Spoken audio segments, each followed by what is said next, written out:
This is the All Things Nerd podcast, season 4, episode 1. We're back for a new decade. It's 2020, and we're here. But first, we want to know what the heck we missed out in 2019, and that's what this show's about, is what did we miss while we were on break? So enjoy the show. Here's the intro.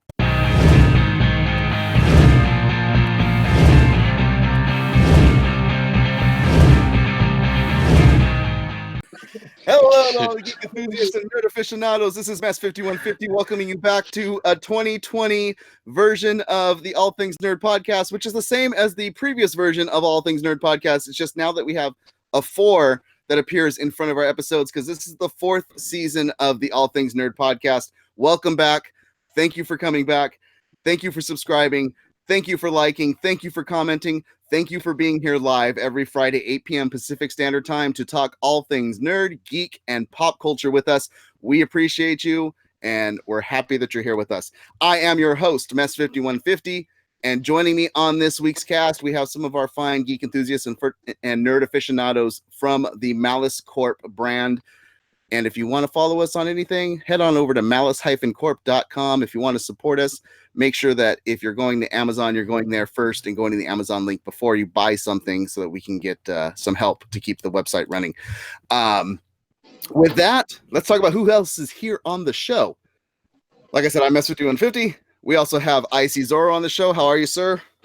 Fantastic, and in a whole new location. As you notice, there's nobody walking behind me up and down a staircase. Kind of nice. Just that big bug bag. What is that? Just a whole new place. Nice. Also, it's extraordinarily late for me. It's 11 o'clock for me now. I'm on the East Coast. You're in there with Raider Nick Payne. Which, let's talk about him. Nick, how are you?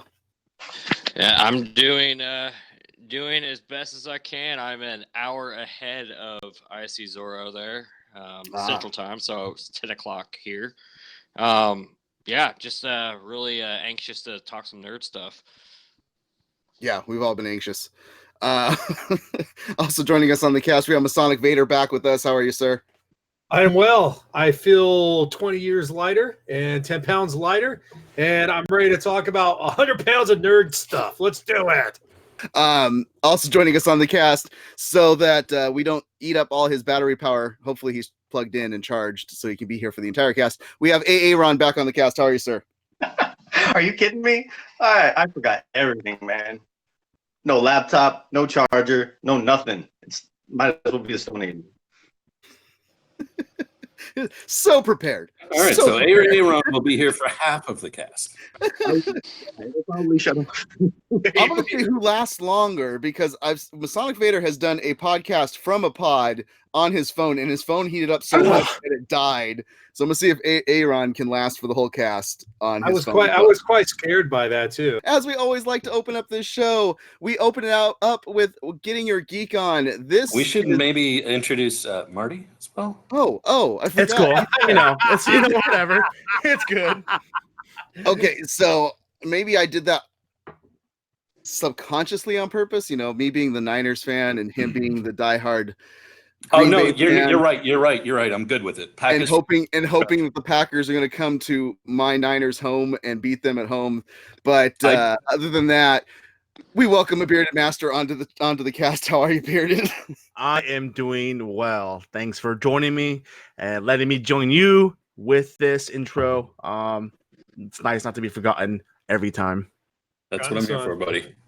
Let's get into the what we're geeking out on. So this time it is going to be a holiday themed geek out, because we miss the holidays. We take a break at the end of the year to let everybody enjoy family and not the stress of getting onto this cast to talk about things and giving myself extra things to edit. So this Get Your Geek On is about the best nerd geek gift that you got for the year, and if other people should get it as well, or if they should stay far away from it. Ain't nobody got time for that. Ain't nobody got time. Ain't nobody got time. Ain't nobody got time for that. Me, I haven't opened mine yet. It's something that I've wanted for a long time, but I need 2 things to go along with it that are packed away somewhere, so I haven't been able to use it. I finally got a PlayStation VR unit. So, yeah, I'm going to jump into the world of VR with my PlayStation. And we got the one that came with 5 games, including Resident Evil 8. So I am super excited to use it, but my Move controllers from my PlayStation 3 are packed away somewhere, and I need those. Yeah, I don't know how much. I think you maybe got a month or 2 left, right? You better get that moving because once something else happens, man, you're not going to see that thing for another 10 years. It requires PlayStation 3 controllers? The Move controllers. So they transitioned those over to be able to use with the VR unit as well. So the 2 little the very phallic. Yeah, the very blue balls that light up. Yes, the blue and red balls. Nick, what'd you get for the holidays? What's a good geek gift you got, if any? I got a laptop. My wife gifted me because my other laptop went kaput. So I'm really digging it. I didn't really get any other nerdy gifts. Is that what you're on right now? No, I haven't figured out how to set everything up on that yet, but it's Open I'm box, still figuring plug out in. everything. No, I just haven't figured out how to get everything running on there, and I'm so used to running it on this device. But I'm really digging my new computer. I've already switched all my work stuff on there, and yeah, I didn't get any other nerdy gifts but that. But I'm loving it. Nice. How about you, IC? I'm loving it. I got Witcher 3, which we've talked about that game on the cast before. We talked about that show on the cast before. And I'd never read the books. I never played the games. The Netflix show came out, and I had 9 days in a row off of work. And I was like, you know what? I'm going to check it out. And I liked the show enough, although I liked the show a lot, but I didn't know the world. So I put that game on my gift list, on my wish list on Amazon, and somebody got it for me. And I don't know, 80 hours in, and I'm only at level 16 because I'm just exploring and just messing with all this stuff. I'm loving this game.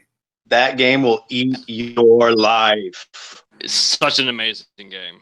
Well, I mean, my second nerd gift that I got myself was a brand new job in tech. That's why I've moved over here to the East Coast. I'm going to be traveling about half of every month, and so I'm going to be packing that PlayStation, and I'm going to be playing that game while I'm in hotels around the world.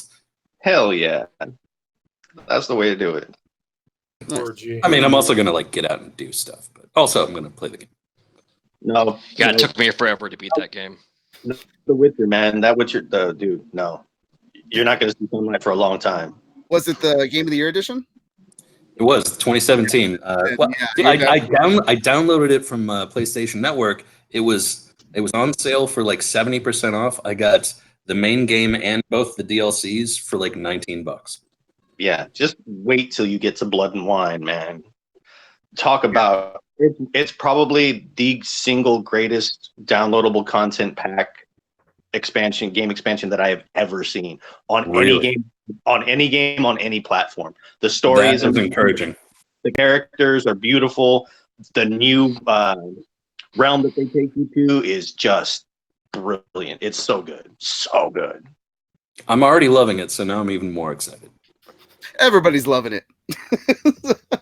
McDonald's not a sponsor. I'm a Sonic. What about you? What'd you get for your geek out for the holidays?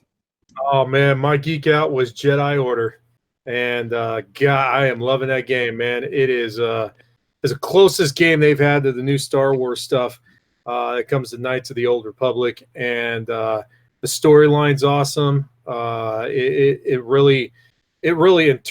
brings in a lot of the other shows as well. It will bring in some Rebel stuff. It'll bring in some Clone Wars stuff. So they've done a good job of factoring everything in. It's 5 years after Order 66 came out. So, and then that shirt I showed you.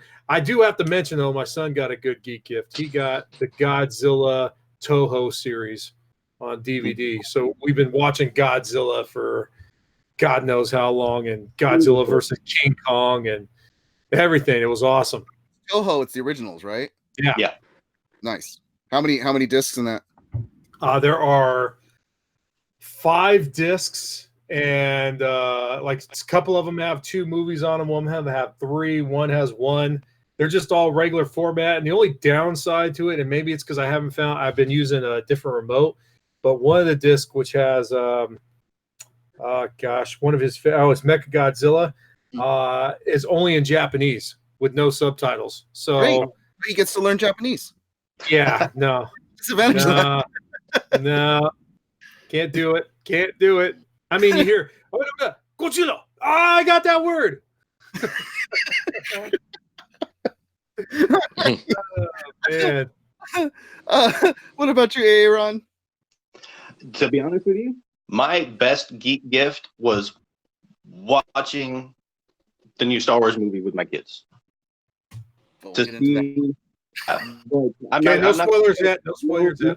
No, I'm not talking about plot or anything like that, but to see them come to the end of a Star Wars story that they knew was just beautiful. Because I've watched the prequels and I've watched the original trilogy with them, and it didn't really sink in the way that the new story did because they weren't alive for any of that.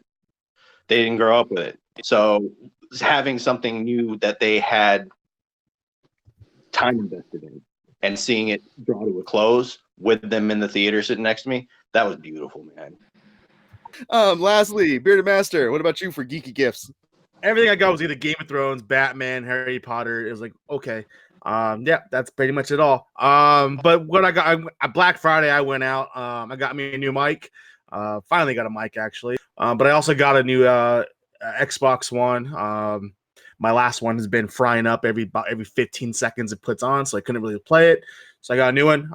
Got Fallen Order, so haven't got a chance to play that yet, but looking forward to putting some hours in on that and seeing what that's about, because like Masonic Vader said, it's got a lot of remnants of Coder, and I love that series, so I'm looking forward to see what that's got.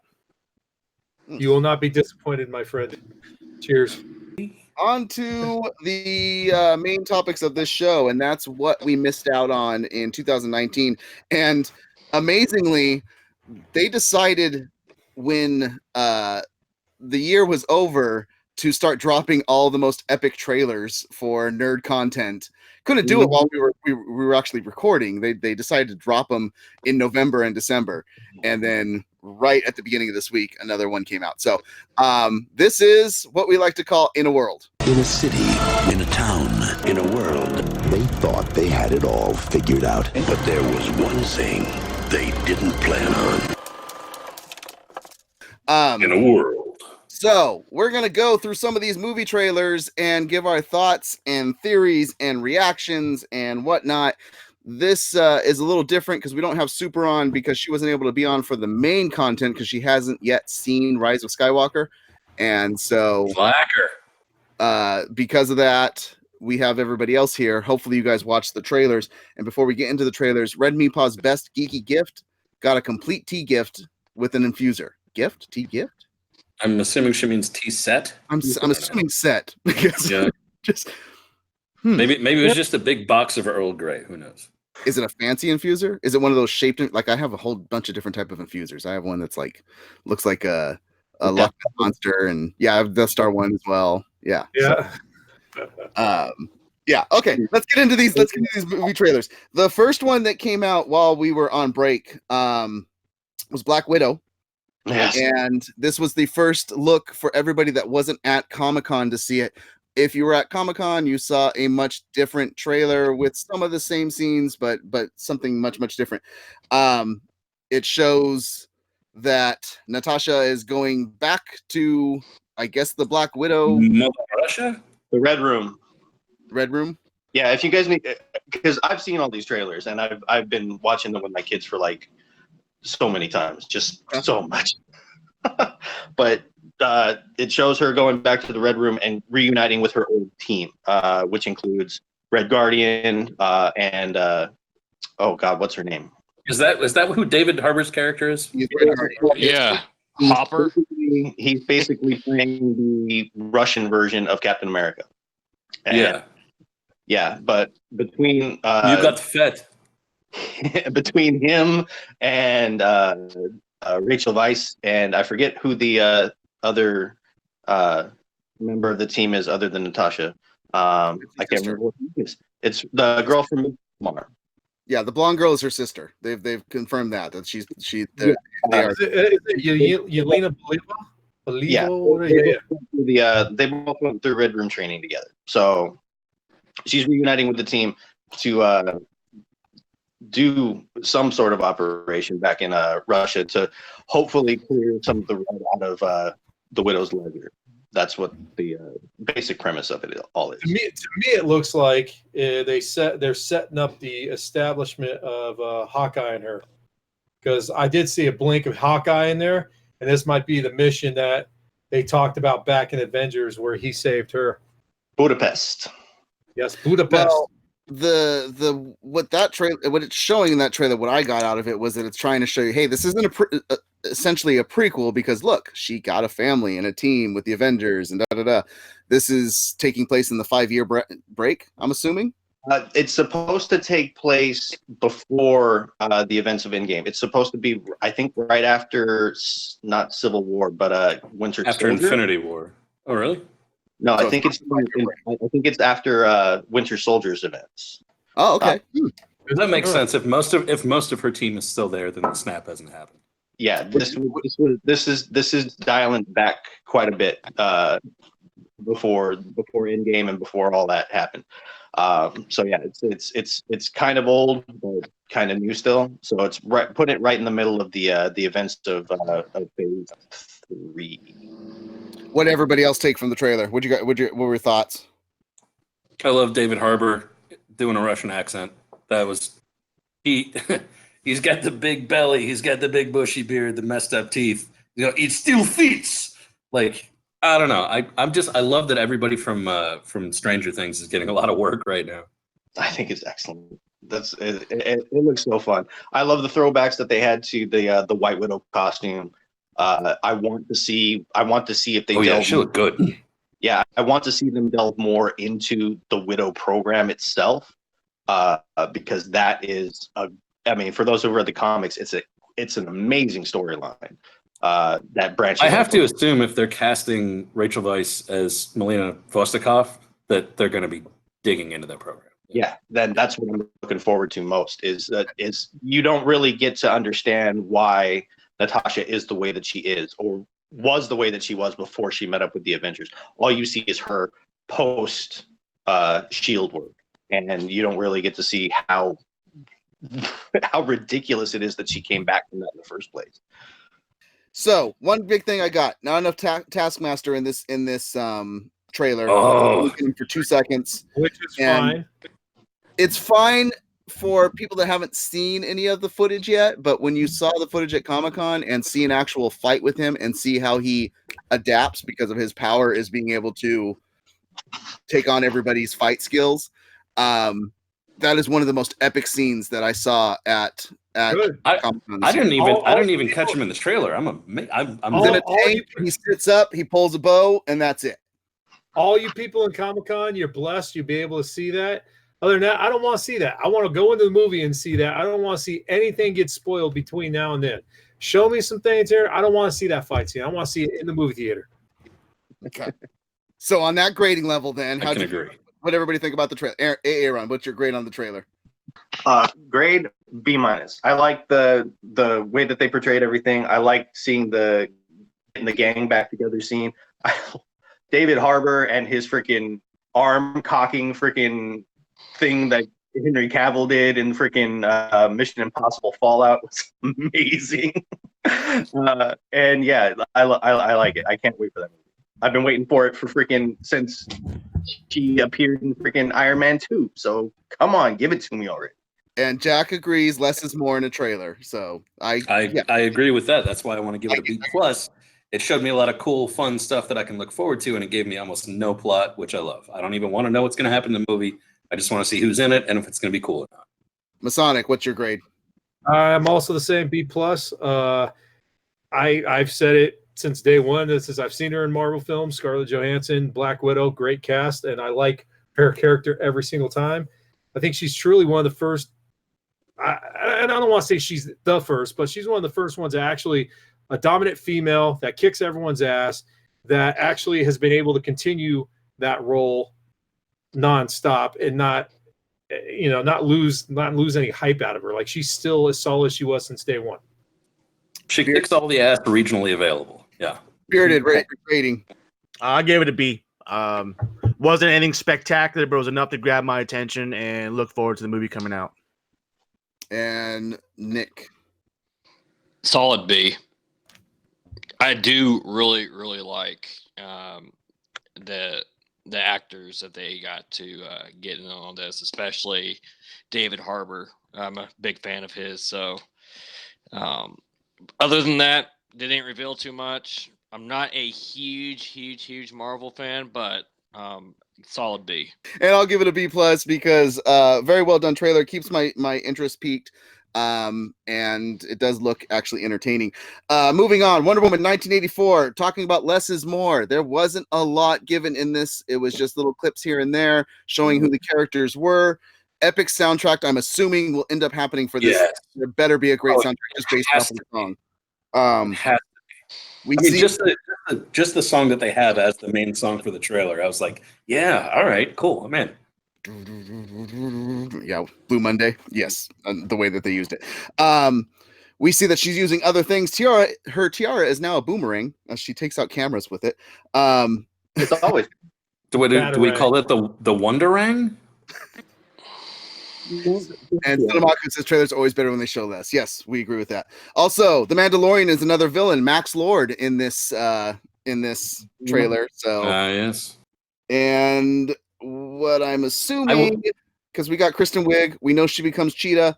It looks like she goes from the loser to badass type of character. She goes from geek to chic. Yeah. Yes. So that was the gist of the trailer. Which, by the way, is appropriate phrasing for 1984. Of course, yeah. Steve shows up. We don't know why. If you have theories, go ahead and let me know. But what are your guys' thoughts on the trailer? Well, I've already got a theory on it, but we can talk about that later. Well, we're talking about it now. If you want the theory, we'll go with the theory. All right. So Maxwell Lord, when he is speaking, if you listen to what his diatribe is while he's on the TV, he speaks to whatever you wish it will be true or something like that. Yeah, and then he's got like a little statuette thing that seems like the object of power. Yep. So that's probably the MacGuffin that's going to be in 1984. And whatever it is, Wonder Woman is obviously going to wish for, or accidentally wish for, Steve Trevor to come back, which is probably going to be how he manifests himself. And then Kristen Wiig's character, I forget what her actual name is, but she's going to transform into Cheetah by wishing for some sort of power. Then it's going to twist. It's going to be the power of confidence. Confidence, or I forget what, because Cheetah gets her powers from one of the goddesses of the pantheon that Themyscira has. So I can't remember what it is off the top of my head, but do they go up a straight Greek theology, or for like the most part? Yes. Artemis? They have a lot of lesser gods that are thrown in there too. So I can't remember what goddess Cheetah is bound to, but yeah, I think that's how it's going to get tied in. Maxwell power is the opposite of the drawing power of the movie Cats. Okay. How about the power to move you? To move you on to talking about more. Jack Miles says he gives Wonder Woman trailer 4 tacos and 4 beers. That's very high marks.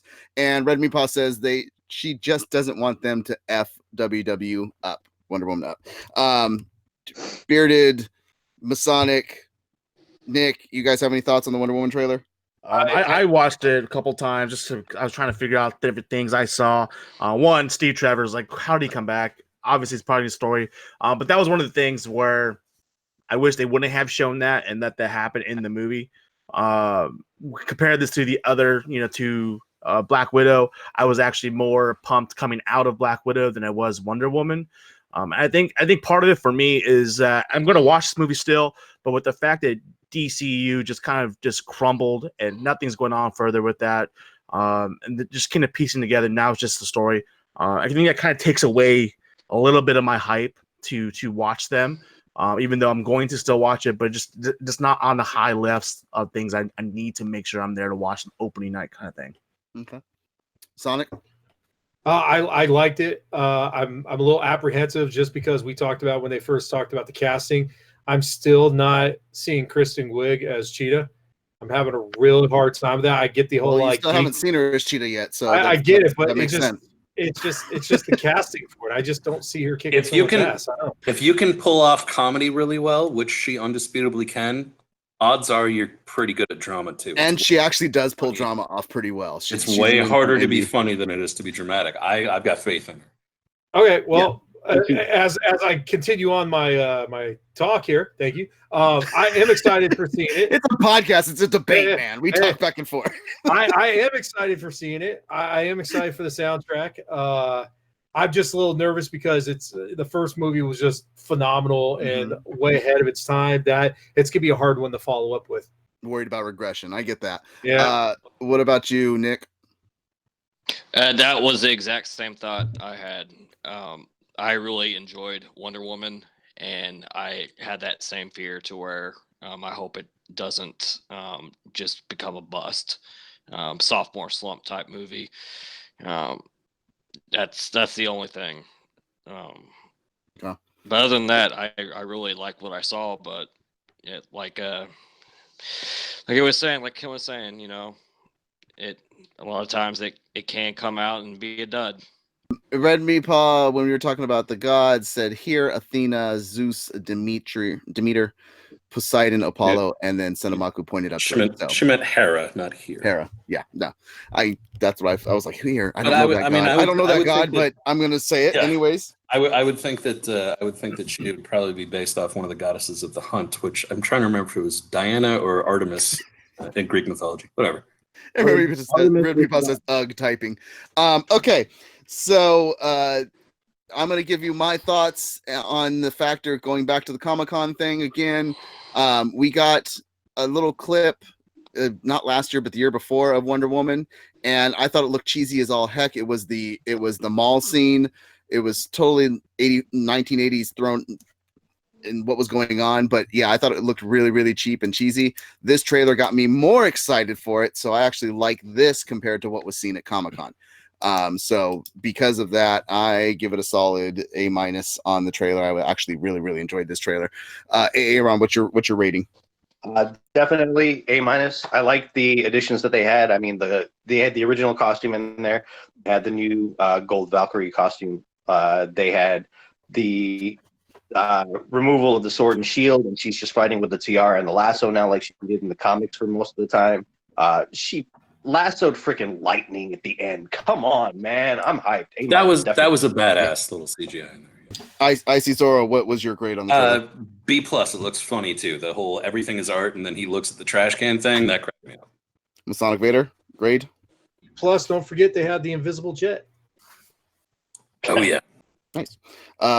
Bearded B. and Nick. I'm gonna go with B-. Okay. All right. Next trailer that we missed: Ghostbusters Afterlife. So everybody just forgot about the Ghostbusters because they don't know what the traps are, and these characters are tied to the original Ghostbusters. I'm assuming the grandchild of Egon. Yes. Yeah. To see a Spangler. Yeah, the those girl. are the Spengler kids. We should have seen it from the very first second of the trailer with that hair. Yep. another Stranger Things alum and his little sister. They both got the frizzy black hair sticking out to the sides. You're like, oh yeah, that's Ivan Reitman's grandchild. Not only that, but like Finn Harold Wolfhard, Ramis, like, first, not Ivan Reitman. Reitman. I was know, the- yeah, was okay, the- yeah, but Harold Ramis. Him too. I know. He passed away. Pay some respect, man. Okay, It's Harold Ramis. Yes. Go ahead. Sorry. yeah, no, like Wolfhard. He at first when I first saw him, like, oh, he's definitely got to be like this the spawn and offspring of generations of Harold Ramis, and then you see, I guess it's his sister who's playing as well, who's even closer to looking like him, and it's like that's basically the mini me version of Egon. Like it has to be him. But they keep rumor that it is going to be, that's what it's going down. But they do show 4 suits in there, and they only show the name of one of them. So Just it could be any of them. And even though it shows that all four of them the other three are supposed to be part of this movie, it could still end up being one of the other ones. Well, they show the four suits when you get. By the way, Paul Rudd is going to be apparently one of the main characters in this movie. Who doesn't love Paul Rudd? But it's when he says, "By the way, who are you guys?" He's talking about the house that they inherited from their. What's your name again? They found a ghost trap in there, and then they slowly pull back the suits to show the Spengler on the back of the jumpsuit. Mm-hmm. I love the fact that this trailer was the way that it was cut felt more like suspense thriller than it did Ghostbusters. Yeah, it felt like the original Ghostbusters, which had it was a comedy with a suspense. It was. Yeah, it felt like the original, the very first film. That's what it felt like to me. I'd like to know what if Sonamaku's still in there and seen the trailer, what his thoughts were on it, because he's a huge Ghostbuster fan.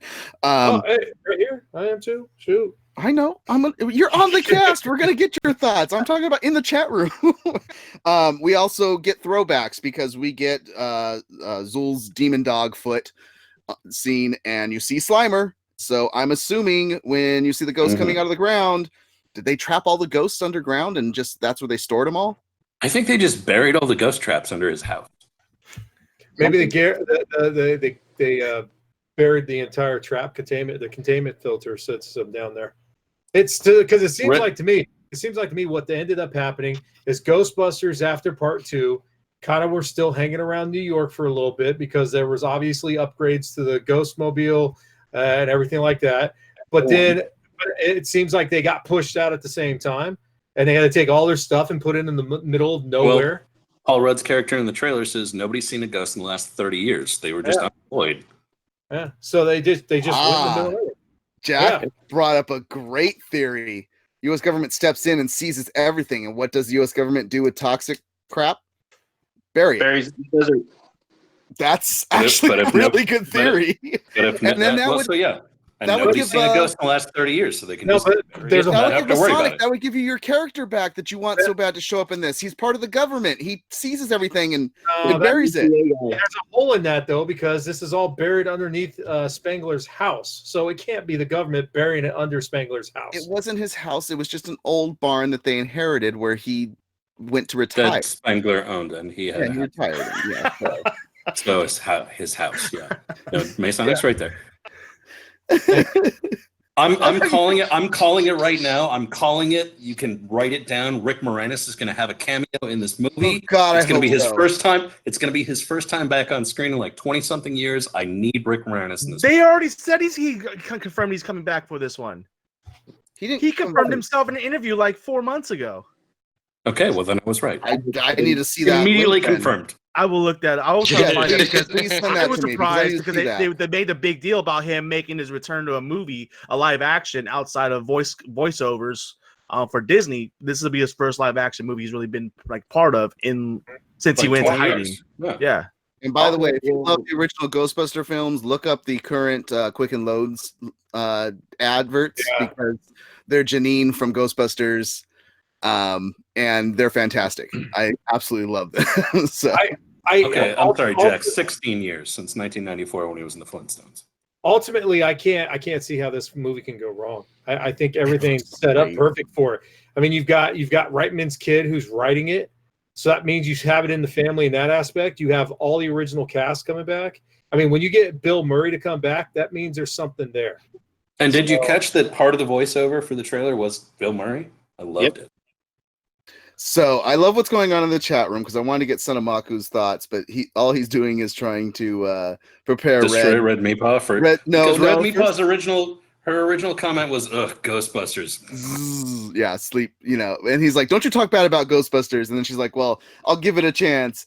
I feel good about it, and then he's like, well, don't feel too good about it because you gotta keep your expectations low. So it's like going back and forth on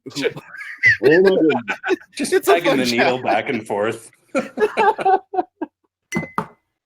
Okay, let's get gradings on the trailer. Hey, Ron, what was your grade on the Ghostbusters trailer? Well, originally, it was a B+, hard B+, but if that little anecdote about Rick Moranis coming back to that just bumped it up to an A, absolutely, because that would make my year seeing Wait, him on film. We're just talking about the trailer. We're not talking about the fact that Rick Moranis might be in there. No, just hearing. That's how The only important- person I've heard that from is So Bearded high. Mastard. So that's how important this is to me. So, yeah. Nice. 8. Icy Zoro. it's an A+ for me. It's exactly what a new Ghostbusters movie should be. It's got the original guys coming back. It's got amazing cast coming in here. It's got the right feel to it. This is a movie that I'm going to see. Masonic. A+. For a guy who's actually seen them all in the movie theaters, because most of you guys weren't alive when the first one came out, probably, or too young. It's awesome. Dude, what? Come on, man. It was in '84 when it came out. How old? I agree. I was not born yet. I was 3. Yeah. Yeah, it's only two because I think Nick wasn't. Everybody else was alive that was on this cast. It's not Just most. not old enough to go see it. Well, my parents were too cheap to take. I was born in 3, '85, so Yeah. Okay. Bearded, you're great. So that kid who has to screw the curve up and get above 100%, that's Ghostbusters. This movie is fantastic. It does everything to make you draw in, gives you the feel of the old movies, gives you a feel of a new modern day movie, and it does everything possible to make you forget that the other one was made. What other one? Exactly. Yeah. And before I do the wah, wah, wah, I'm going to get Nick's grading on the trailer. Nick. I'm gonna give it an A. Okay. I also give it Can an you A hear me? plus. Yeah, we can hear you. I also give it an A plus Yeah. because the feel, the look, and the sounds just got me total nostalgia, and I'm really, really excited for this. Now, the wah wah wah. Jack Malice says, just looked Yeah. at Moranis turned down the cameo, according to the Hollywood Reporter. Or How long did ago was that? he? How long ago was that? Or did he? That's what they He want said- you to think. He said, it doesn't I mean, make they're sense for bringing him to come back out of Janine. I mean, they retirement. got to reference him. But I know I read a report that he said he's coming back. Okay, for well it. then Sigourney But- Weaver. I'll take her. That's fine. Oh, She's back. said She's back. She already said that she's Okay, good. She's the one that leaked stuff first. Yeah, the second that the Ecto 1 horn started going off, I was like, I'm done. Take my money. Take my money right here. And the side blaster? My goodness. Oh yeah, the gunner seat. Oh, that. Ah, Oh, okay. Last trailer. This is a long cast. Last trailer. Quiet Place 2. Just snuck in on us right last wait, week. We got a flashback. We know we're showing the events that happened. Was that the same kid in the car seat that died in the first one? I don't know. I think Well, yeah, Cillian because it Murphy's was in this. day one at the beginning. Yeah, Cillian Murphy, And Jamon Hansu is now the new Nic Cage because he's in everything. he's First a way better actor. So guys, I'm stoked. This movie, I mean, it has exactly the feel of the first one. It's got that quiet suspense, but now you're actually dealing with people that have survived in the same world, and some of them are probably going to try to kill you too, and that's amazing. Wait, it had a quiet suspense to it? No way. wow. I've missed you, Masonic. You're the only one. I was sarcastic. sorry. No, yeah, it's This will be No, it's edited not- out. it's- I'm telling Yeah, Aaron. He says my phone is on fire. I said we will tell Of people course. where to follow you to talk more about the topics that we discussed. If they want to get his thoughts, his insights on them here, that would be on Twitter at Das Newport Kid, DAS Newport NEWPORT KID. Don't call So- him or text him though right now. If so, might blow up. Yeah, it's okay. it's got a Samsung. Well, Red Meat Boss says, but is Jamon as cheesy as Cage? No, he's not. But it's just No. the factor that he's appearing in everything. That's what we He's make. not appearing in $70,000 budget movies. We'll talk about this. But he's in We everything. will talk about that later. He's in everything. Well, I don't know. I mean, he was in Fast and Furious. He was in Guardians of the Galaxy. So, yes, he's doing those movies as well. I guess you gotta get paid somehow, right? That's still like 1/16 of the movies that Cage is in. We'll talk about it later. Jack is our definite fact checker as well as our producer. I love having Jack in the chat room because he's also coming back with Vanity Fair also says that Moranis is not expected to appear. That's it. Going on a damn manhunt now. I'm dropping it down to an A then. I'm going to Canada. I'm bringing Moranis from hiding. That's right. He's Any just other? up there with. Get some With of the that big- strange never brew. mind. What's that about, eh? Well, Oh no! let's go back to like the Brother Bear movie when he's the voice of the Canadian moose up there. Hey, it's a tree, eh? On the 12th day of Christmas, my true love gave to me a beer. Oh. Oh man, we're making the editing later. Just No, that'll stay in. We're talking about Moranis, and I'm thinking Yeah. we talked about Strange Brew. right there. So I thought about the Strange Brew, the so it's Doug and what's the other brother? Doug and Bob McKenzie singing the 12 okay. Days of Christmas, and the first Yeah. day of Christmas E? is a beer every time. E. Oh, okay. Any other thoughts on the Quiet Place trailer? Was So the definitely- first trailer I that didn't get to came go out. because I had to Oh, go call ahead, my Nick. wife real quick. Go ahead, Nick. So I was a huge fan of A Quiet Place, and with this particular trailer that I saw, it made me think that I was going to take a step back. Really? I didn't think it was going to be. Yeah, it made me think they're taking a step back as far as like just it's. Well, because they're going back in I time don't and know. flashbacking. I hope I'm wrong because I'm a huge fan of A Quiet Place. No, not flashbacking. Like going back as far as it's not going to be as good. I don't know. The trailer looked like they were nearly as moving good. forward. Like, They I were just walking have forward. I have this feeling. I hope I'm wrong. I think hope it's gonna I'm be wrong, better. but I think it's Well- going to be one of those films where we're like the sequel. Now, what the first one set up in terms of the genre and the storytelling and how it did it. You're not gonna. I don't know if you can improve on that, but I think the actual story, the plot, I just because the people that had the complaints about the first one was that it was just 90 minutes of her giving birth and I don't have that complaint, but I've seen people. This is now going out into the world, seeing more of what's going on with other people. I think it's I don't know. That's what I got out of the trailer. I hope I'm wrong. It's just that I have this strange feeling just from watching the trailer. I was like, dang it, I think they're gonna mess this up. It's one of those movies where I hope I'm wrong. Once again, I think it's kind of like it'd be like the Wonder Woman thing, where the first movie took everybody by surprise and it was a really good movie.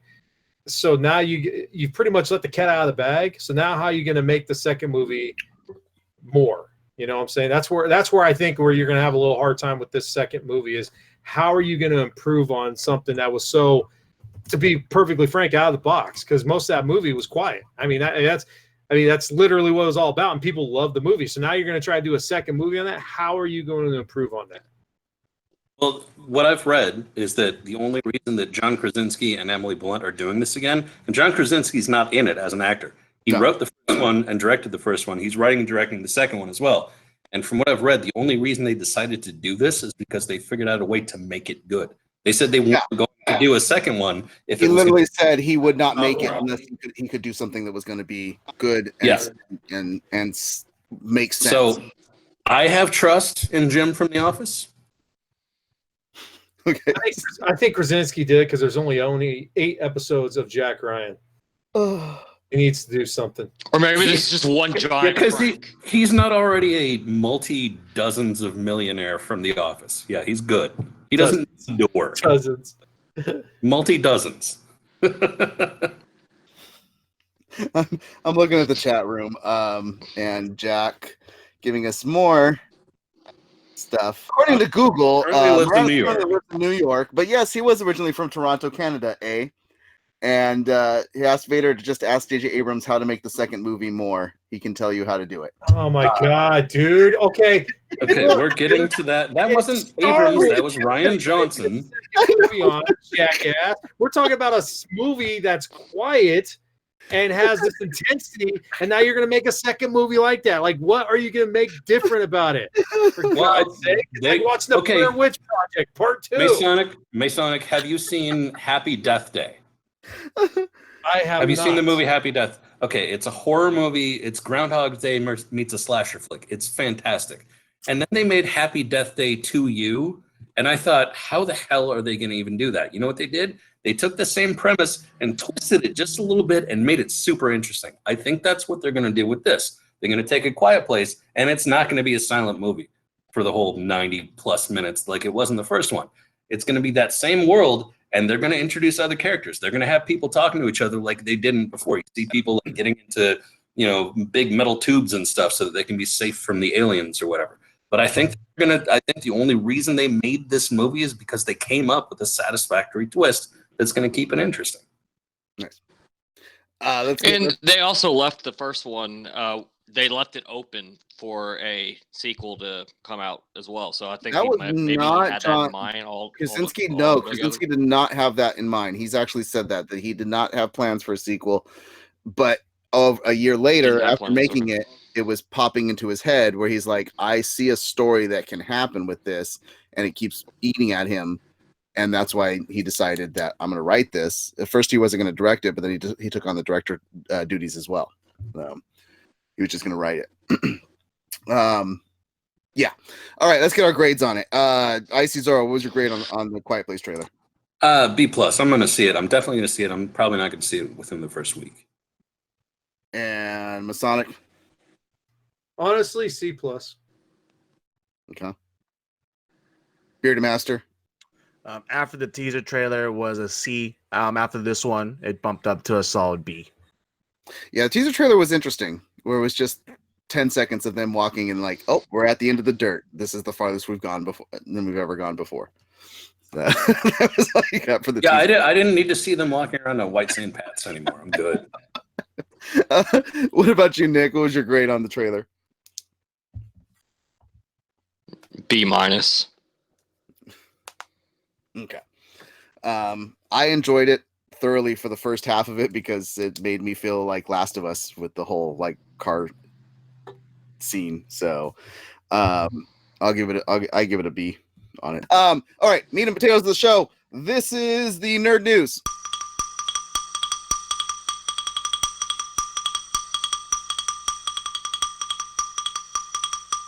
This is spoiler territory because it's not actual headlines we're talking about. We're talking about the biggest things that happened while we were on break, and that was Star Wars, and that was Rise of Skywalker and Mandalorian. So, What do we want to start with first? What do you want to chit chat? Praise be. Let's Let's talk about just Sudeikis Mandalorian. needing to be captured and hung. So, Mandalorian sounds like the first thing we want to give our thoughts and reactions on. Sure. Well, you're the one that brought it up, Messiah, in the chat. All right, what did you guys think of Mandalorian? All hail Baby Yoda. The new Messiah for this age. Hail Baby Yoda. I mean, it's an internet trope, the whole squee thing. I literally said that a couple of times during watching that freaking season. Like, squee! He's so cute. Yeah, I know. Outside of the fact it was actually well written and an awesome series, yeah. Squeaky. Well, okay, no, it's got its issues. The middle episodes feel a little procedural. It's a little A-team, a little episode of the week.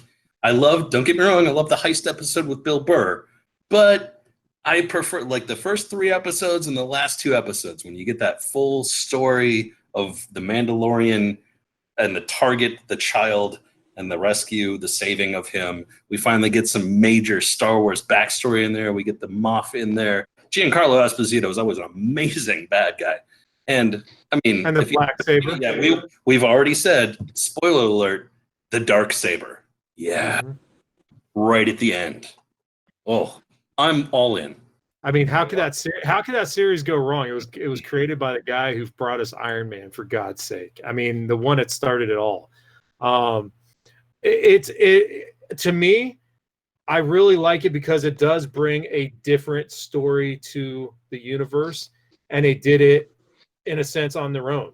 Like they were able to make it something that kind of stood outside of the boundaries. They didn't need to bring back at least anybody yet so far. We've heard that they might be doing that second series, but the first season, it was able to stand on its own and bring pieces of the universe, talking about bringing Gina Carrasco's character in as a shock trooper.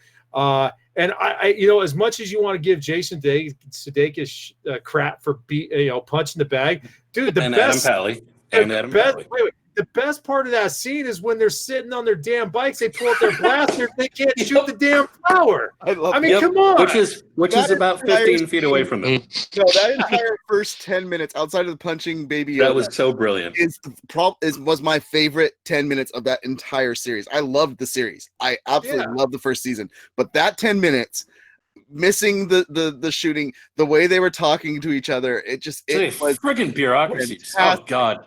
Yeah. Well, the best part about that was like Polly was I like just- shooting it and missing the can, and then Sudeikis, no, let me show you how it's done, and then keeps missing. It was like, oh, that's perfect, fantastic. And then they both kind of look at each other and go, yeah. It is what it reminded me. I just love how that's like poking fun of like the original trilogy.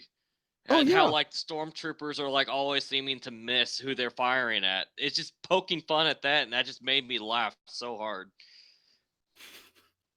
Just brilliant. And also, Gina Carano actually being a halfway decent actress in this. Yes. I think she did a very, very well job in this. I've seen her in other stuff where I wasn't. Yeah, where I was like, Deadpool, she did okay. She did okay in Deadpool. She did. okay, in Deadpool, all she had to be was a brute.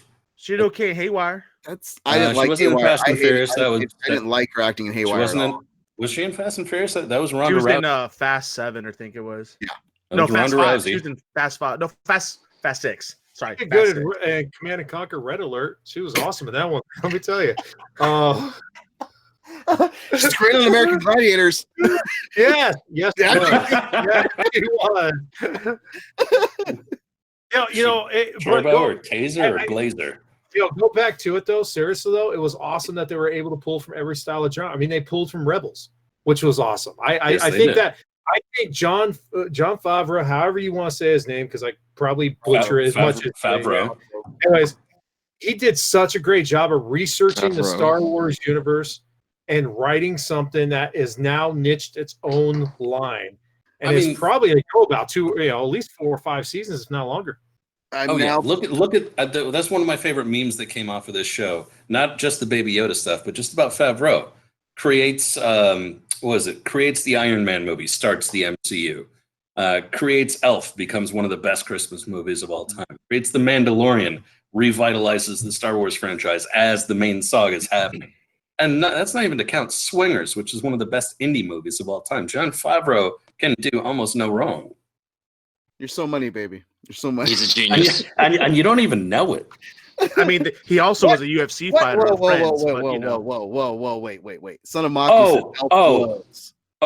Let's edit here so I can swear it, Matt. Wait. No. Are you kidding me? I love Elf. I'm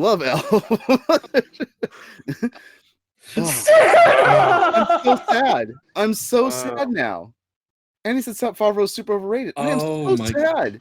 Wow. Okay, so what do you hate about the amazing things that he's done? Who is saying this? Son of Mock? Who's saying it? Yes, the Big Papa Matt. Wow, you're hurting me. You are pain. There's so much pain right now. Can we edit this whole nugget out so that we don't ruin people's impression of Papa Matt? Because he's saying he's clearly under the influence of something right now. I want to have a whole podcast talking about did somebody take over your computer, Son of Maku? Is there somebody else typing? I have so much more respect. I think someone's hacked his account. His best movie was Rudy as the fat friend. Really? Okay, now it's worth keeping this all in. We can laugh at him for that. I listened to a podcast by some friends of ours that do another podcast called Life Crisis, and one of the guys on the cast, Ron, brought up that in the middle it felt like A-Team, like going to do different, like we're going to go to different places and solve these missions for people, and it was mission of the week. It did feel like that. That's what Mando felt like in the middle, but I think that. But there's only 8 episodes of this season, and there's only 3 episodes that felt like that. So I'm good. But the middle did bring in Gina, because that's where she came in. She came in the middle, And I bet you the one that you got, the one episode you guys are really kind of hanging on is the one where he The goes rookie bounty hunter guy. Yeah, with Burr. Yeah, I get that. No, the one with Burr. I like that. Yeah, I the said one before, with I love Burr. that. The one I didn't like was the one with Ming-Na Wen, It where was, he like but picks up the it rookie felt that bounty it hunter didn't guy. fit with the storyline, though. Yeah, I mean, it in a sense though, it kind of made sense. Those all fell into place because you get your exposure to Tatooine with the rookie bounty hunter, and then the other one with Bill Burr, you get the exposure to his past a little bit, which I'm sure is going to probably set up some future episodes. I mean, it gave us a little bit of insight to Mando. I think it could have set up some future episodes, except he ended up killing everyone from. No, he didn't. He didn't kill him. He kept real quick. Well, he had them all killed. He did not have the bounty hunters killed. He captured them and left them in the cell. He captured them and left them on the thing, but then he had the rebel thing or the thing and destroyed the station that they were on. No, they weren't in the station. They were on. Oh, they were still just in prison. Yeah, okay. So the other two guys. Bobby Ellis. I really and the like other how guy. it ended. Yeah. Which was cool. X-Wings came out for that. Come on. See what I'm saying? That was pretty rad. That was okay. I had no problem with that. I friggin' love Bill Burr, and seeing him get to act in Star Wars, that was okay for me. Yeah. Okay. Can we just throw in the last golden nugget about the last episode, though? Go for it. How cool is it is the fact that they didn't have enough stormtrooper outfits, so they go hire the local 501, the 501st Legion to act for that last. They did, yeah. Episode. They didn't have enough extras. They didn't have enough outfits. Yeah. Yeah, they did not have enough stormtrooper outfits to finish the last episode, so they go to the local 501st Legion where they're filming and hire them to come and do their thing, man. I mean, how cool would that have been if you're a Star Wars fan and the 501st? Oh, I'm a Mandalorian now. Sweet. That's awesome. Yeah. Well, we also finally got his name, which I was pretty stoked about. We actually had the name beforehand, but it just wasn't said until finally the last episode. So And we got to see his face. we got to see his face. Yes. Hmm.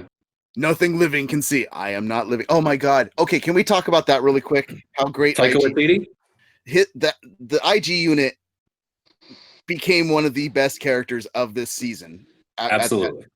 By that last episode. I mean, The whole holding the baby, switching around, and then yes. yeah, that was sick. Just the way that droid was designed blew me. The whole rotating everything, that was fantastic. Vader's fist is what Jack says. Okay. All right, let's get into the other big Star Wars story. The movie came out. The last part of the trilogy was Rise of End Skywalker. of the saga. Thoughts? Did you guys like it? You guys Yes. hate it? I So absolutely what do we loved it. like? What do we loved like? it. Okay. So let's go with the love.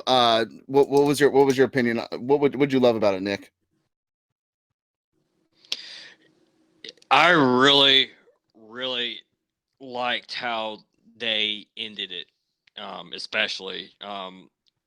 I really like how they used the life force from Leia to Rey, and then back to Kylo Ren or Ben, and then Ben gave it back to Rey. I love seeing that sequence. Just the way that finished up was like just perfect to me. To where they're just showing the life force that started with Leia, then the Rey, then the Ben, and then back to Rey. It came full circle. I just love that. I wasn't expecting a lot of this either. I didn't expect how Palpatine was introduced there and how he was kind of basically a clone that he basically transplanted his consciousness to that clone. That was awesome. I love that. Because you would have to think because I was doing some he reading transferred his and, consciousness. Jack brings it up. Not sure he was a clone. Yeah, transferred his consciousness to the clone. Yeah, but no, he had that's like what I the was dead eye. reading. He had like the white filmed over eyes. Like I don't think that was a clone. I think that No, it was him. It was they. he was him. he was Yeah. He was Yeah, holding that was- on He was by using fingers and everything. Well, what was the story that he told? Well, I don't. That's the part that I was reading about because basically they were saying that I don't know how factual this is, but I was going on a blog and stuff, and I was reading that how he killed his master in his sleep because As his is- master would have known how to transfer his consciousness if he was awake, because it could cheat death. But since he was asleep, he wasn't aware, he wasn't conscious, so he couldn't cheat death. That was Darth Plagueis. But I'm Plagueis, yeah. thinking that since he was aware when he was going down, when Vader threw him down that shaft, he was able to transfer his consciousness to this clone body. Like, I really think it was a clone body that he had made to where he I could don't transfer know his about that because then he consciousness. wouldn't have had to. His hands were all jacked up from all His the entire frying body was electricity charred. stuff. Yeah, I don't think it was a clone because then he wouldn't have been pushing to transfer Oh, all Snoke's into. Snoke's was absolutely a clone, right? We can agree on Yeah, that. Snoke was a clone. Yeah, We saw some Snoke's manufactured in the tank. and then cloned afterward. Yeah. Yeah. And Yeah. I think I have to correct Nick on this. That life giving or that force power wasn't from Leia. That was from Palpatine, from Plagueis. He learned how to keep people alive. Okay, And but we she wasn't saw Rey do that before she ever ran into Plagueis. We saw Rey do that with the big Right, he learned how to keep people alive from No, Plagueis. but she's a Palpatine. That power went through her. Oh, okay, so like it was a because genetic she's thing? Palpatine. Huh? Okay. So like Yeah, because it was passed on. Yeah. Yeah, because she's his granddaughter. By the way, that tells us that Emperor Palpatine effed somebody. Yep. At this point. Who's sleeping with Darth Sidious? Well, I mean, unless they're guess going back to somebody. the unless they're going back to the midichlorians and Palpatine just looked at somebody and Let's not talk about the midichlorians. the Not Palpatine- ever. Let's not ever talk about the midichlorians. You know what it was? You know what it was? It was after it was on Naboo at the celebration at the end of episode 1. It was like sand, which is so. You saw how he was It's looking. everywhere. He looked at Anakin and he got a little frisky, and then he saw a girl that was farther down in the parade, and he's like, "Hey." that's Impregnated by the Force. Okay. Look, No. I liked this movie overall. It was not so predictable as to be just like, oh, I know what every beat's going to be. But it wasn't so out there that it didn't feel outside of what a Star Wars movie is. However, I have problems. I enjoyed it overall. I want to give it a B+. But like, they just happen to fall into the one correct sand pit on the planet where the guy disappeared, really, after going to Interstellar Burning Man. Ugh. They were going toward the craft that was right there. And the Interstellar into it, dude. Did we need Interstellar Burning Man? That felt a little prequels to me. yeah. We should have had Interstellar Coachella. It introduced Billy D. Yeah, Billy. Yeah, You know what? Lando covered his That dude was so sick when they were filming. You could only ever see him in dark light while he was sitting down with a helmet on. All right, you've got the chat room all going. So, Jack, Snoke was not a clone. He was manufactured. He made a bunch of them. Snoke was him showing that he made life. Son of Maku. Palpatine just looked like GLaDOS from Portal being toted around with a huge robot arm. I love that. Good. Jack says, okay, he was the Emperor, the most powerful man in the galaxy. And yeah, I see the ship was 50 meters away on a rock. It was outcrop. a solid 300 meters away, and there was other deep sand around there. They just happened They fell in the right sand pit. Yes. Let's focus on the good first before we get our negatives in. The good. Oh my god. Okay, so the coming around, the references, the full circleness, fighting. Good guys and bad guys fighting in the last movie of the trilogy in the Emperor's throne room. I loved that. That was great. The Force connection that had been built up between Rey and Kylo Ren, having like the fact that they extended it to the point where they could actually pass objects back and forth to each other. The part where Kylo Ren pulls out her Luke's lightsaber to fight the Knights of Ren, I damn near stood up and clapped. That was fantastic. I don't know. There was a lot of weird stuff. I mean, there was a lot of stuff. It wasn't, canon up until now, but there was stuff that, like I said, not predictable enough to be able to call every element, but I loved it. Yeah. I get that. Anybody else? Yeah, no, I saw it twice in 4 days. That's how amazing I thought it was. And Wow. I was waiting for this film, knowing that I knew how the originals 9 episodes were supposed to go and end. J.J. Abrams, he freaking worked the miracle on that movie because, the last Jedi was, was a good movie, but we knew it didn't fit in with what was going on. We knew it was kind of like trying to make its own dent into the whole And it had some major flaws. It is what it is. And JJ came around and said, you know what? Here's my fix. And it fixed it. I mean, he really went in, because this was a make or break for him in a sense, because he could have went in and totally effed it up, and it would have been bad for JJ. And he knew that, taking that movie, regardless of whatever kind of contracts he has and whatever he's going to do afterwards. If he would have flopped, if he would have totally made a bomb movie, that would have been consequential to him. But he had the confidence to go in and fix it. And he gave a fitting end to Leia's character. That was such a wonderful way to see her go, especially with her timely death. It was great to see him at the end with the Force Ghosts. I'm glad they didn't go bonkers with Force Ghosts. I think the way they were able to talk about passing the Force of the Jedis living in it and using other characters from, once again, other genres. And I honestly love the fact that they used just voiceovers from all the different Jedis rather than Force Ghosts. Yeah.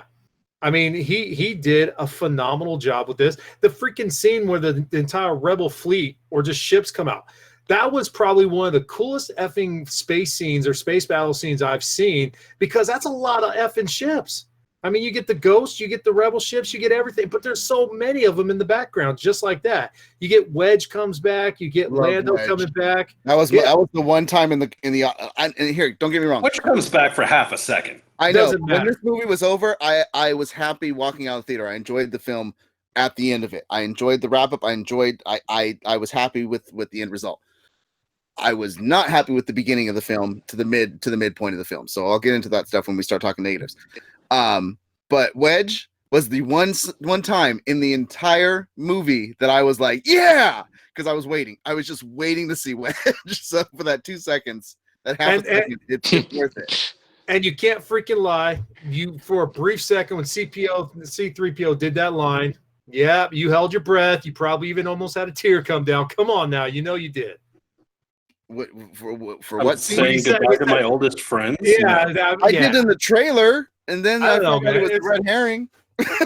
Yeah, right.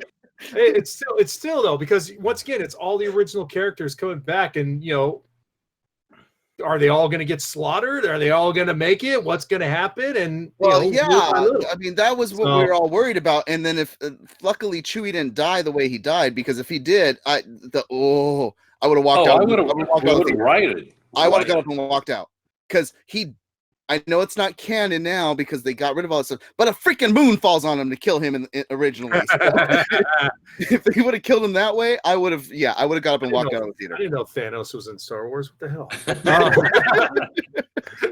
I want to hear from Bearded and Nick. Yes.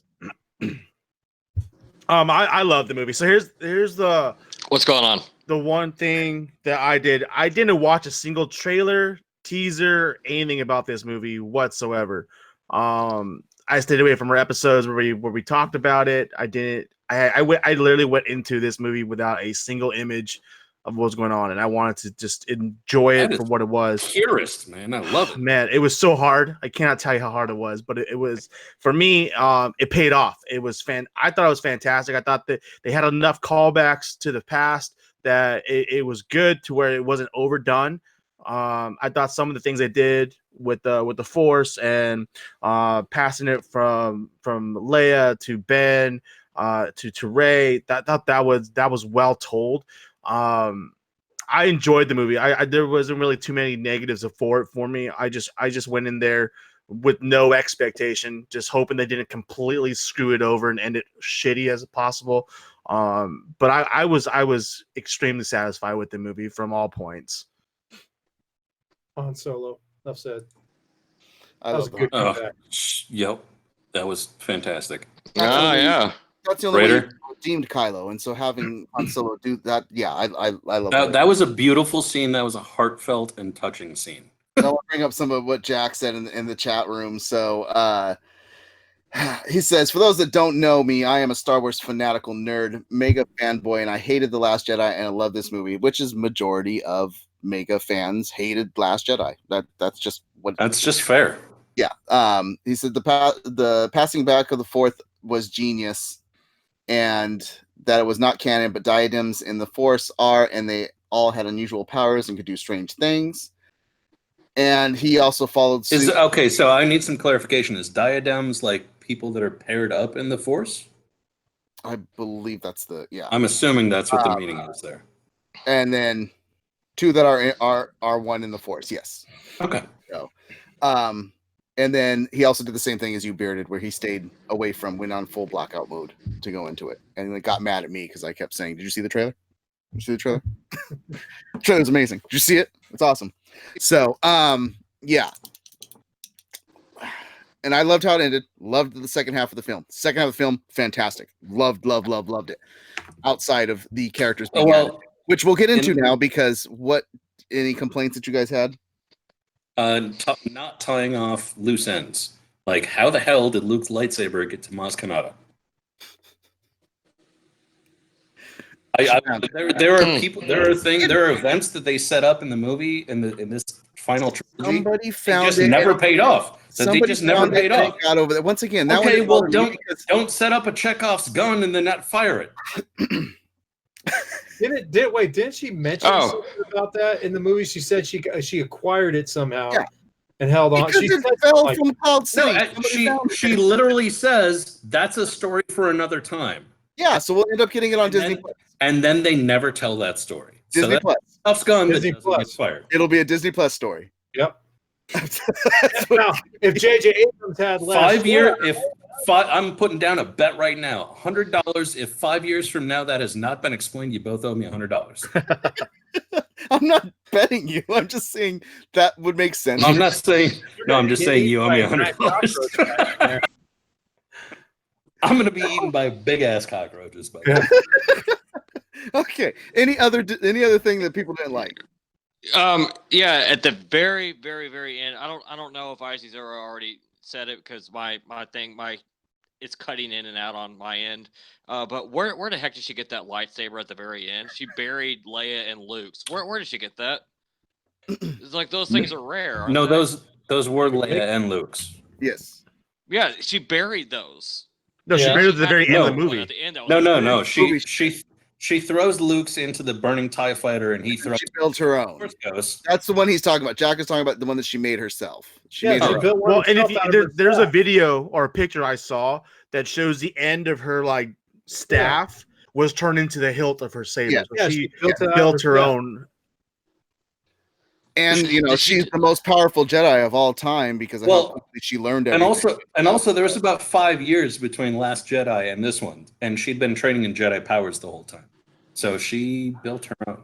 Yeah, and Jack brings up the last task of a Jedi, which to make yourself last test. Yeah. So that's where that came from. I do love the fact that she buried their sabers at the house in Tatooine, Baru, and that was fantastic. I love that part. Okay. Also, by the way, that house should have been completely buried in the desert. Okay, so issues I had, like I said, first half of the movie bugged the heck out of me because it was rushed. It felt very, not making the film rushed, but the way that they were going, got to hit point. It felt extremely rushed to get to where they wanted to be. That's one. That was brought up. They had to hit all the points just to be the last thing in the trilogy. But that was something brought up by the other podcast we talked about. Yeah. Too. They brought up, hey, just split it into 2 movies. People aren't going to care. Just give it your Harry Potter treatment of the part 1, the Rise of Skywalker part 1 and part 2. Yeah, nobody would have been mad. So episode 9A, episode 9B. Yes, and then it wouldn't have felt rushed. It would have gone. I felt like they really were rushing that first half of it to get to where they wanted to be. I think twofold on that. It's because A, they had to fit everything that JJ wanted to put in Last Jedi, and B, they were only going to have JJ for this last movie, so they had to do it. They weren't going to trust anybody else to try to finish it off. All at once. He doesn't have the time. He's got so much stuff happening. Well, okay, here's the thing. Apparently, there's a JJ cut. There's apparently a 3-hour-long cut that Disney cut down, and now people want that, just like the Snyder cut, which we don't know if it's true or not, but that's going all over the place. Wasn't this movie 3 hours already? No, it's 2.5. Oh my god! Yeah, no, it was 3 hours because you had 45 minutes of trailers, though. I noticed that. Yes. I only remember like 2 or 3 Jack characters. That was not much. hated her taking the Skywalker name. I completely understand that one as well. He said that when they asked what her name should have been, just Rey. I'm just Rey. Just Rey. I kind of liked it. That was, I understand the emotional connection thing they wanted to do, but she really at that point was her own whole person, and she should just have been just Rey. Yeah, I get that. Okay. Other issue. I like how they used Leia. I really, really do, and I understand it was a hard way of being able to do it and going back and using old footage, but it really gave me the senile Leia approach to it because it didn't. Her conversation felt like it was just like randomized into the CGI was not that great in my opinion. I didn't mind the CGI, but when I'm sorry, I could see her face floating. It was not great. Droids act like just the random lines that just like floated into the conversation. I was like, oh no, Leia's gone senile. That was how I felt. So, and then the new characters, because Disney has to sell figures. Baba Freak, I loved, but the girlfriend played by Kerry Russell that was from Daft Punk didn't need that character. Yeah, that was the one with the horses, right? Oh no, no, no. That was the yeah, sorry, wrong. Was the helmet chick on the bounty hunter planet or whatever? She was part of Daft Punk. Yeah, sorry.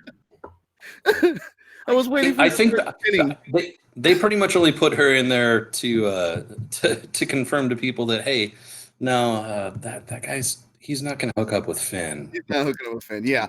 And then yes, the African American girl that everybody thought was going to be Lando's daughter, and it was a half-hearted romance plot. It was characters we didn't need to try and fulfill to the do plot. nothing. It was like, hey, Rose did nothing. Like she just said. Okay. Well, no, they actually have an explanation for that. They had a ton of stuff that they had written for Rose because they felt like they should have a main character that hung back with Leia when the rest of them went off. Yeah. And they just they couldn't get the animation right, and so most of that stuff just got dropped on the cutting room floor. They made a lot of scenes with the character. It just didn't cut. Jack says, okay, I completely missed the point for her. She was another stormtrooper. The African American girl, yes, I know. But it was not.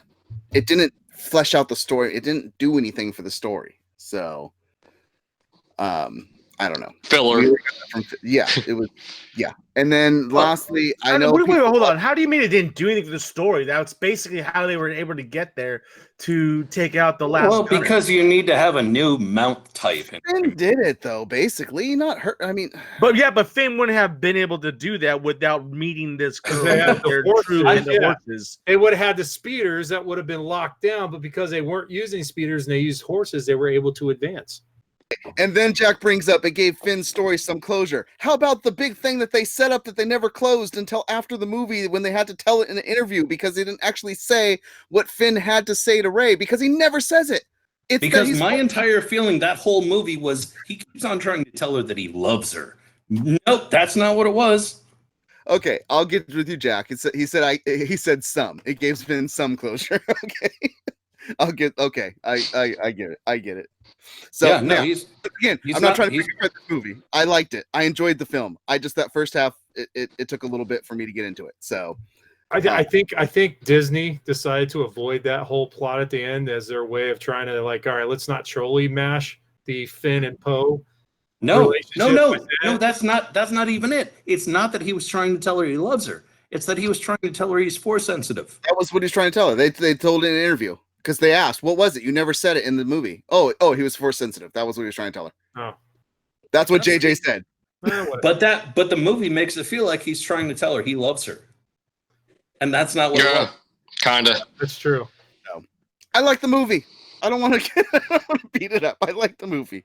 I just had the thing that kills me most about the movie though, and it doesn't even have to deal with the movie, it's people trying to nitpick all these we're talking about little things here. There's freaking pages that'll list 20 or 30 different things that are wrong. Go watch the freaking movie. Go enjoy it. If you don't I'm not talking about little things. I'm talking about full characters that I felt didn't need to be in there. Yeah, and I'm talking about major plot points. I don't want to talk about little things. Yeah. I'm just talking about those crazy ass Star Wars fans that take it. If I wanted to talk about little things, I would talk about how much it felt like there was too much fan service. Oh my God, there you were setting up such a joke there. I was like, I'm gonna hold back. Hey, to kind of go back on that, Finn, I didn't as hate far it. as, like, he never revealed what he meant to say. They kind of tell you without words that he is force sensitive at the end. Oh, I get When it. he's like, "How do you know what ship it's in?" It's I like, know. "It's that one." I just have Yes. a feeling. I was getting the feeling about that. I knew that and stuff. He said, I'm going to tell you later. And they could have given us that scene when they're all partying after taking down Palpatine again. There was like 4 different scenes in this movie where he was like, I got to tell you something. Wait, I'm not going to tell you something. But now Yeah. here's the thing. How do we know they're not going to do it? Because from what I've seen, and maybe if I heard this wrong, they plan on doing stuff with Rey. He said he does not want to do anything else Star Wars. He's done. John Boyega's done. No, he's got his career now. He said he will not come to Disney Plus to do it. Maybe movies, but he's done. He's not going to an option. That's what he says now that they show him that paycheck. Yeah. Yeah, I mean, I will not play this character again for less than $5 million. Then that might happen. So It might. At that point, I don't know if they need Finn because he's not the main. Rey was the main focus. Let's move on to the last segment, and that's somebody's got to talk about it. We need to talk. You talking to me? Oh my God! Who told you? Have you told anyone else about this? What you talking about? Look who's talking. Get through this really quick. Oh God, we're still doing this? Okay. Yes, absolutely. We're doing this one. Somebody's got to talk about is the weird stories, the odd stories, the ones that we got to talk about. And because it's not a season 4 premiere of All Things Nerd, unless we talk about Nic Cage. Nic Cage. We got to talk about Nic Cage. Nic Cage, while we were on break, he came out, or Hollywood Reporter came out with that he is working on a film called The Unbearable Weight of Massive Talent. And which just in itself. Oh. Face Off too. No, well, here's the thing. It is Nic Cage playing, drum roll. Nic Cage, yes. Yes. He is playing himself. The only redeeming thing about the script is that it was Most narcissistic film of all time. The only redeeming thing about the script is that it wasn't written by Nic Cage. No.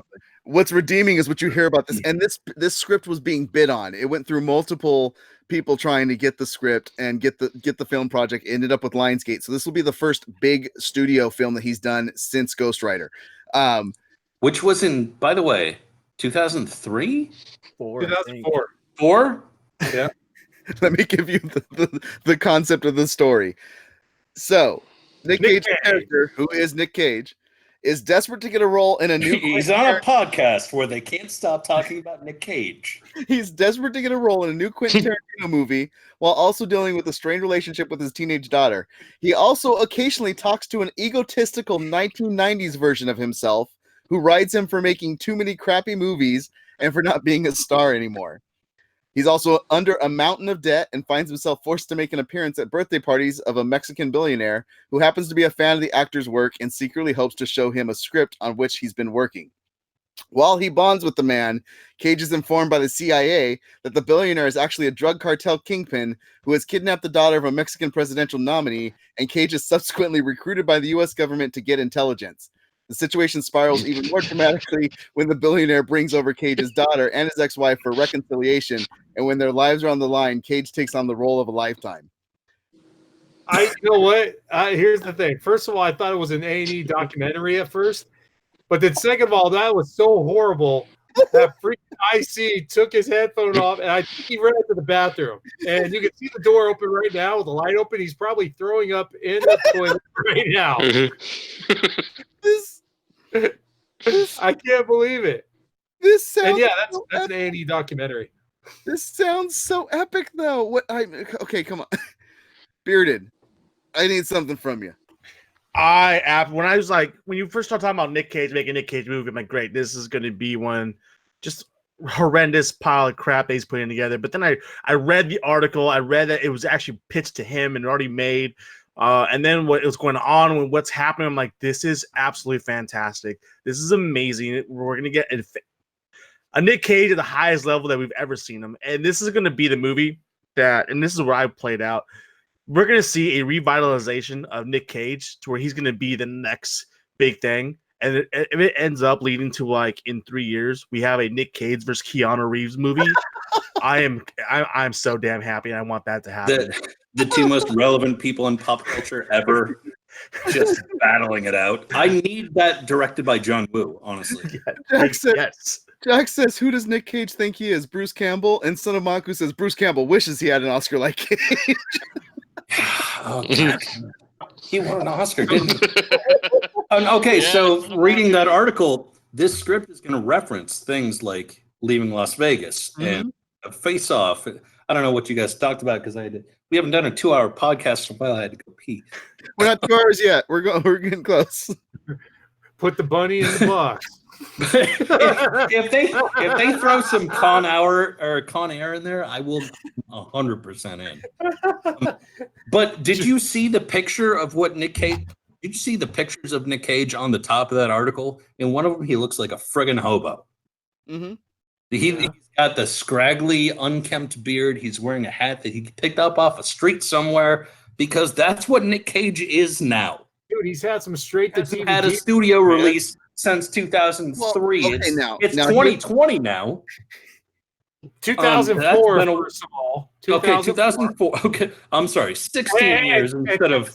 This is Lionsgate picking it up. The epic. Oh, so that's still not a major studio then. That's the Lionsgate is low major. end. No, Lionsgate. That's the low end major though. They're still considered a major. Yeah, but they're the low end major. Lionsgate's going to give you $10 million to make a movie. Lionsgate gets more. I'll take it. I'll take it. Now, so I love the meta-ness of it. It's Lionsgate is part of WB, so give it its large studio. John Malkovich walks by. Con Air Part 2. Well, you're going to need Cole Meany and John Cusack too. And here's the thing. You've got Tom Gormican and Kevin Eaton are writing and directing. Well, Tom Gormican's directing, but they're writing and directing. Tom Gormican, not a lot of credits. Ghosted was what he wrote for, and I didn't really watch Ghosted. But I feel like there was a handful of other things in there for him that I recognized. Kevin Eaton, yes. Kevin Eaton has had writing credits on Ghosted, Workaholics, Scrubs, Reaper, Ed. I don't recognize the main actor's name though. He hasn't done those are some of my favorite dramedies. I think that this is going to be a fantastic. And then you take the producer, Kevin Turan, done a lot of stuff, but nothing like that stood out. But he just got announced that he's also producing the Green Lantern Corps film. So you got some good names. Just to throw something out there real quick, just so. His last big movie was in 2011. It wasn't 2003. It was 2011. Ghost Rider 2 came out in 2011. Also, was that a big movie? He was in Spider-Man. He was in Spider-Verse that came out 2 years ago. Yes. Well, no, they're talking live action. I know live action. But I'm just saying. Ghost Rider came out in 2011. What about Kick-Ass? Kick-Ass was like 2005, 2006. Kick-Ass is the last thing that I truly enjoyed him in. No, was it that early? No. Oh, 2010. I don't 2010. think Kick-Ass was that long ago. No, Yeah, I feel like that was like 2012. 2010 and 2011 were pretty big years for him. Kick-Ass, and make shit on the movie all you want. Sorcerer's Apprentice and Drive Angry both came out in 2011. Nobody's seen Sorcerer's Apprentice other than you. Hey, Actually, I've seen it. I've seen it. I actually enjoyed Sorcerer's Apprentice. Son of Maku brings up a good one. Mandy. I heard Mandy was great. I haven't seen it. I will say I did not enjoy. Hey, Mandy and Mom and Dad are not big studio. That's what they're talking about. This is his first. This will literally be, if everything goes through, this will be a payday like he got for Con Air and National Treasure. That's what they're saying in terms of what he's getting paid for this. So it's big. It's big money to do this film. So I don't know. I got this is going to get him out of that dinosaur skull debt. Yeah, I think I got. That's why I wanted to talk about it, because this was one where it was like, holy crap, this is actually so meta, and it's Nic Cage that we have to bring this up. I think it has a lot of potential. Like the fact that this script wasn't even supposed to be a movie; it was supposed to be somebody's like test script that they were going to sell around to see if they could even write. And then somebody was like, "Hey, can we actually make this? Do you think we I mean, we got $5,000. Do you think we could get Nic Cage in it? And yeah, you could. So he's gonna play himself in a movie about himself, and it's the most Nic Cage thing I've ever heard. And I'm 100% in. As much as I facepalm whenever we bring up Nic Cage, this is gonna be fantastic. I can't do it, man. This story came out like the week after we went on break, and I held the tab on this story on my phone until this cast because I'm like, I can't believe you didn't even text us about it before we were prepping for this cast. That's I'm mad at you. Well, the good thing is we've already gotten half of last season's Nic Cage references all in the last 20 minutes. Oh, we got 130. Are we doing a Nic Cage counter? It's coming. It's coming out soon. Once I get the last few best ofs. So let's talk about that. Let's talk about where to follow us, where to check out other stuff by us, and where you can chit chat with us. We have best ofs from season 3. We also have our excerpts and cutouts coming out, goofs, all that type of stuff on our YouTube channel. That's youtube.com, and the Malice Corp channel is what you're going to be looking for. Also, you can listen to this podcast on your drive, commute, whenever you want to listen to it, at Stitcher, on Spotify, on podcast.com, on Apple, anywhere that you listen to podcasts, we're probably there. So please make sure you're listening, make sure that you're subscribing, and drop reviews. Reviews help us out. We greatly appreciate your 5-star reviews, and thank you so much. And the biggest thing that we can ask is tell one friend about us and go, hey, you guys should check out this cast. If you think they'll like it, please tell them about it. And by the way, if you guys have not rewatched, if you haven't watched the best of season 3, Mest has edited together some of the best stuff that we ever said over a whole 10 months of casting from last year. They are funny. They are pithy. They talk about relevant stuff. The audio is different than the video. Watch the video on youtube.com. Listen to the audio on any of your podcatchers. These things are funny, and Mest did a lot of work to make them really good. Let's get where we can talk, where we can follow everybody. Icy, where can people follow you outside of this cast? At Icy Zorro on Instagram, Twitter, and PlayStation Network. And back there, that door where the bathroom is. Masonic, where can people follow you? You can follow me on PlayStation Network at Masonic Vader 71 and on Twitter at Masonic Vader. And yeah, that's it. And that phone number you can call from Truck Shop Bathrooms. Bearded Master, where can people follow you? You can find me on Twitter and Instagram at eBeardedMaster, as well as on Twitter at Boot to the Face. That's the number 2, Boot to the Face, and on Instagram at Boot to the Face _. I sees a dick. Jack is like, wow, the hate is strong in these two. Nick, where can people follow you? Raiders0314 on Twitter and PlayStation Network. And you can follow me on Twitter at _Malice Corp, or on Instagram at Mess5150. Come join us, facebook.com/groups/ All Things Nerd Podcast. Drop memes, drop GIFs. Let's just have fun and interesting things to talk about over there. Yeah, that's it for the show. We'll be back with our normal setup next week, where we just dive into the nerd news. For maybe only an hour at a time. Only an hour. And we'll see you guys next Friday, 8 p.m. Pacific Standard Time. You keep nerding on. And thank you again.